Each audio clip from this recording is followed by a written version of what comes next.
Hello guys, welcome back to my YouTube channel. This is Ever Karbi and you are watching Ever Karbi's channel. So guys, apang sibang ke nang tum kado gawe panda edi isi video clips nang paklang po nang tum social media long talong thai po. Tame asabo lang no la so pisi nili nang tum pen isi hini alam te chitan po. Keceng sih APHLC mate Kongres ai kirim kelang me karbiang long solang dorat do ana pasatame nang pajire lo kadom ai APHLC lo ai lagane sipulo APHLC kusono madige hai po a betri ni mudia putang long si biru ile yong hele pherai hita lagi pai lo APHLC ke lagi man ni Kongres tame mano nilo nona BJP. Asinang tum video clip sebang lang lo mate di ladang nili thang da roi dun de lo lagi kado gawe ta chini pelo theklong pelo. Lasi jong ram nang kok po edi latum athem bangke kupiloma lasi latum akemang mang kupiloma peace and development. Lasi kedam tang aning kan an ason thak thak bangke ki claim mission lo athe bangke towar khang no dim ta pinang an ge latum selam lo laning kan po mo 5 years ang bong hadi pinang an selam lo lapente ason kaching thura mo size te me claim lo lai ke mission lo lasi la non ke bang je long ta la kedam tang ason thak thak ki claim pen anse pami muchet ji fancy bot inambo setame alon la nal tum la video clip salong ke thek long ateng alam kaning ji puludang te ningkang samalam mang gada wedel lo lapente akhei siang bong development dunang ji mati long rilong pada do development dunang ji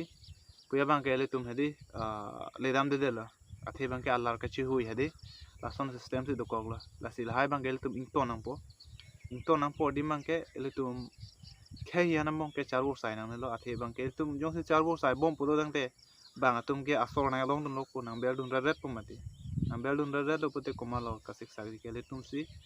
muke itum hijan lo ke bohong nai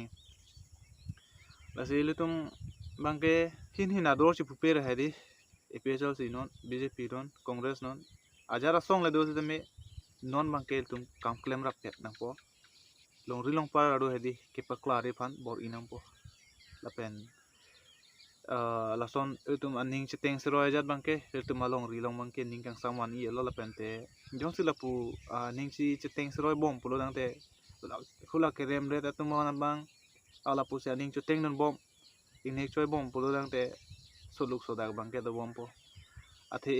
majok ta aju kusono charju ai lapen te lason kaching nek choi bang ke majok da chak chi malidi aso basi itum lahai bang to nang po lahai ge tum kiri kam ta lo tum yang si tek se rahok khei fan si kachi song lapen khei fan si karja pi pulo dang te lapen long ri phan man si